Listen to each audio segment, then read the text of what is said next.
ప్రభుత్వ సౌమ్య గారిని వారి యొక్క సందేశం ఇవ్వాల్సిందిగా కోరుతాం. ఈరోజు నందిగామ డివిఆర్ ఏరియా హాస్పిటల్ 100 పడకల నూతన భవన నిర్మాణ శంకుస్థాపనకి ఇచ్చేసిన మనందరి ప్రీతం నేత నిగర్వి సౌమ్యలు, అదేవిధంగా వెంకయ్య నాయుడు గారి ప్రియ శిష్యులు, ఈరోజు రాష్ట్ర ఆరోగ్య శాఖ మంత్రులైన సత్యకుమార్ యాదవ్ గారికి, వేదిక మీద ఉన్న మనందరి ప్రీతమ ఎంపీ గారు, మనకి ఏ సమస్య ఉన్నా కూడా ఒక పెద్దన్నలాగా అండగా ఉంటూ ఈరోజు ఈ కార్యక్రమానికి ముఖ్య కారణమైన మన ప్రీతమ ఎంపీ కేసీఆర్ చిట్టి గారికి, వేదిక మీద ఉన్న పెద్దలందరికీ, హాస్పిటల్ మరి చైర్మన్ గారికి, డాక్టర్స్ అందరికీ, ఈ సభకు ఇచ్చేసిన ఎన్డీఏ కూటమి సభ్యులందరికీ హృదయపూర్వక నమస్కారాలండి. నిజంగా చాలా సంతోషంగా ఉంది. ఈ నందిగామ చరిత్రలో ఒక మైలురాయి.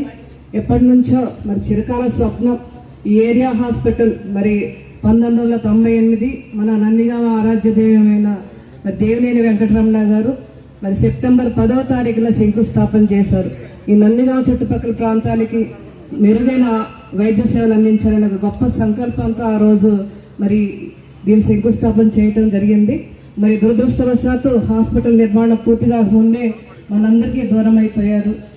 అదేవిధంగా వారి వారసులైన దేవినేని ఉమా గారి అప్పుడు ఎమ్మెల్యేగా ఉన్న టైంలో మరి ఈ నిర్మాణం పూర్తి చేసుకొని మరి మనం ప్రారంభోత్సవం చేసుకున్నాం.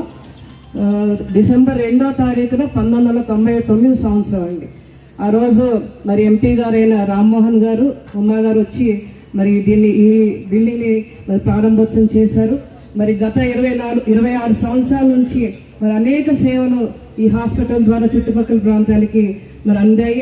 ఎంతో మందికి ప్రాణం పోసింది ఈ హాస్పిటల్, ఎంతో మందికి పురుడులు పోసింది, ఎంతో మందికి ఆరోగ్యాన్ని అందించిన ఈ హాస్పిటల్ మరి ఈరోజు ఎక్కడైతే మన జనాభా ఎక్కువ అవుతుంది చుట్టుపక్కల ప్రాంతాల్లో, అదేవిధంగా మెరుగైన వైద్య సేవలు అందించాలి, దానికి తగ్గ నూతన ఆధునీకరణ చేయాలని, ఆధునిక పరికరాలు తీసుకురావాలి, ఇంకా మెరుగైన సేవలు అందించాలని ఒక లక్ష్యంతో ఈరోజు 100 పడకలను అభివృద్ధి చేయడం నిజంగా చాలా సంతోషకరం. మనం చూసాం గత పాలకులు 4 సంవత్సరాలు కేవలం కల్పిత మాటలతో పేపర్ మీద చూపిస్తూ 100 పడకల హాస్పిటల్ వస్తుందని చెప్పి అరచేతుల వైకుంఠాన్ని చూపించారు. కానీ ఎక్కడా కూడా దానికి కార్యరూపణ చేయలేదు.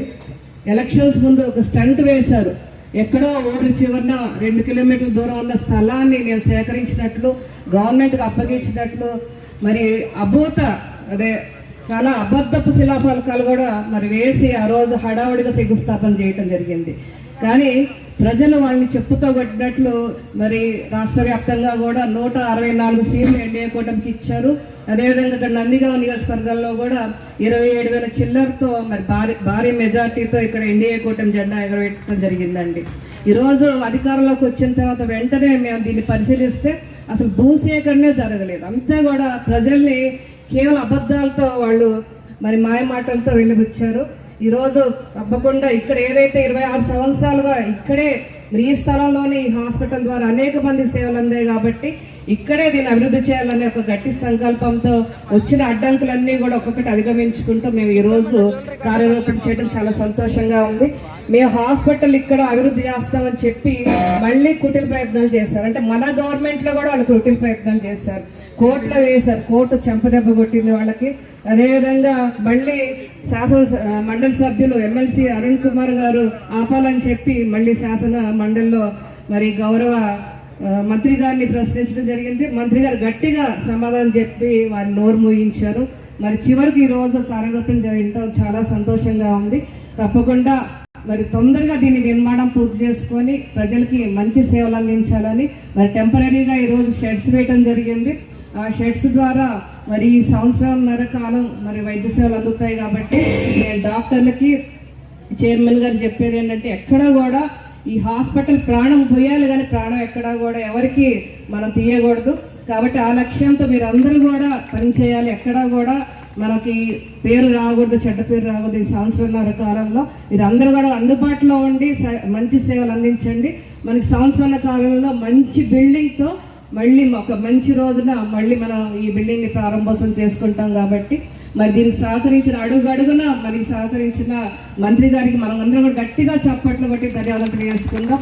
ఏ చిన్న అడ్డంకి వచ్చినా కూడా వెంటనే మినిస్టర్ గారు చెప్పడం వెంటనే సానుకూలంగా స్పందించి ఆ ఫైల్ని ముందుకు నడిపేవారు.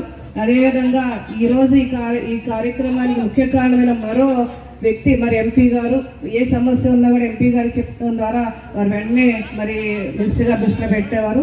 అంటే అందరూ కూడా సమిష్టి కృషితో ఈరోజు ఇది 100% వాస్తవ రూపంలో తేవడం జరిగింది. అందరికి కూడా నేను మనస్ఫూర్తిగా ధన్యవాదాలు తెలియజేస్తుంటాను.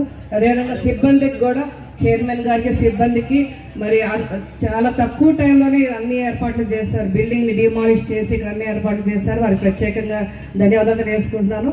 తప్పకుండా రానున్న కాలంలో భవిష్యత్తులో నందిగామలో ఇదొక మైలురాయి కాబోతుంది. ఈ హాస్పిటల్ ద్వారా ఎన్నో మెరుగైన సేవలు భవిష్యత్తులో ఈ ప్రజానికానికి అందకపోతుంది. ఆ అదృష్టం మాకు దక్కినందుకు, ఆ అదృష్టం మాకు ఇచ్చినందుకు మీ అందరికి కూడా ప్రత్యేకంగా ధన్యవాదాలు తెలియజేసుకుంటూ సెలవు తీసుకుంటున్నాను. Thank you madam. ఈరోజు ఈ కార్యక్రమంలో ముఖ్య అతిథిగా పాల్గొన్నటువంటి మన డైనమిక్ లీడర్ విజయవాడ పార్లమెంట్ సభ్యులు కేశినేని శివనాథ్ చిన్ని గారిని వారి యొక్క సందేశం ఇవ్వాల్సిందిగా కోరుతాం. అందరికీ నమస్కారం. వేదికని అలంకరించిన పెద్దలు సత్యకుమార్ యాదవ్ గారు, ఇన్ఛార్జి మంత్రి, ఎన్టీఆర్ జిల్లా ఇన్ఛార్జి మంత్రిగా వారు ఎన్టీఆర్ జిల్లా వచ్చిన కాడి నుంచి ఈ జిల్లాలో ప్రతి అభివృద్ధి కార్యక్రమంలోనూ ఆయన ప్రతినిత్యం పాల్గొంటా ఈ జిల్లాని ముందుకు తీసుకువెళ్ళే విధంగా ఆయన కృషి చేయడం చాలా ఆనందంగా ఉంది. నిజంగా ఇవాళ కేంద్ర ప్రభుత్వం దగ్గర కానీ రాష్ట్ర ప్రభుత్వం దగ్గర కానీ ఏదైనా పథకాలు తీసుకురావాలన్నా వాళ్ళ సత్యకుమార్ యాదవ్ గారి సహాయంతో మేము ముందుకు సాగుతున్నాం. ఎందుకంటే ఆయనకి కేంద్రంలో కానీ రాష్ట్రంలో కానీ ఆయన కానీ ఉన్న ఇన్ఫ్లుయెన్స్ మన జిల్లాకి బ్రహ్మాండంగా ఉపయోగపడుతుంది. ముందుగా వారికి ధన్యవాదాలు తెలుపుకుంటున్నాం. ఇక మా సోదరి సౌమ్యంగా ఉంటుంది, పని విషయంలో శివంగిలాగా పనిచేస్తూ ఉంటుంది. మనం చూసాం, ఎలక్షన్ ముందు చూసాం, ఎలక్షన్ అయిపోయినా కూడా చూసాం. ఎలక్షన్ ముందు అర్ధరాత్రి కూడా ఇక్కడ నిరాహార దీక్షలు చేశారు, ఉద్యమాలు చేశారు. ఎవరి ఆఖరికి చంద్రబాబు నాయుడు గారు అరెస్టు సమయంలో గోడలు దూకి ఉద్యమంలో పాల్గొన్న చరిత్ర ఇవాళ సౌమ్య గారిది. తప్పకుండా ఆవిడ కృషి మేమెవ్వరం కాదు, ఈ 100 పడకల ఆసుపత్రి మొత్తం యొక్క కృషి ఆవిడది, సత్యకుమార్ గారిది, గౌరవ ముఖ్యమంత్రి నారా చంద్రబాబు నాయుడు గారిది. ఆవిడ కృషి వల్లే ఇంత త్వరగా ఇక్కడికి ఆసుపత్రి వచ్చిందని చెప్పడానికి ఎటువంటి సందేహం లేదు. మనం చూస్తున్నాం. ఇక హాస్పిటల్ చైర్మన్ నాగేశ్వర గారికి, పెద్దలకి అందరికీ కూడా నా నమస్కారం. వేదికను అలంకరించిన పెద్దలందరికీ కూడా, చంద్రబాబు నాయుడు గారికి కానీ కూటమి ప్రభుత్వానికి కానీ నందిగామ ఒక అదృష్ట నియోజకవర్గంగా మేము అందరం కూడా తలంచుకుంటాం. ఏ కార్యక్రమం మొదలుపెట్టినా కూడా చంద్రబాబు నాయుడు గారు మీరు చూస్తే బాధుడు కాడి నుంచి ఏ కార్యక్రమం మొదలుపెట్టినా, మొన్న P4 కార్యక్రమం కూడా నందిగామ నుంచే మొదలు పెట్టడం జరిగింది. అంటే ఇవాళ తెలుగుదేశానికి అదృష్టం ఉన్న నియోజకవర్గంలో మొట్టమొదటి స్థానంలో ఈ నందిగామ నియోజకవర్గం ఉండడం అన్న ఎటువంటి సందేహం లేదు. ఈ నియోజకవర్గం త్వరలో ఈ ఆసుపత్రే కాదు, సత్యకుమార్ గారి చేతుల మీదుగా మాకు ఆయుష్ హాస్పిటల్, కేంద్రీయ విద్యాలయం, అన్నిటికన్నా ముఖ్యంగా పరిటాలే కాకుండా 4 గ్రామాల్లో రైల్వే స్టేషన్లు కూడా రాబోతున్నాయి. తప్పకుండా అటుపక్క అమరావతి, ఇటుపక్క నందిగామ, మైలవరం, విజయవాడ ఉన్న ఈ ప్రాంతం అమరావతితో సమాంతరంగా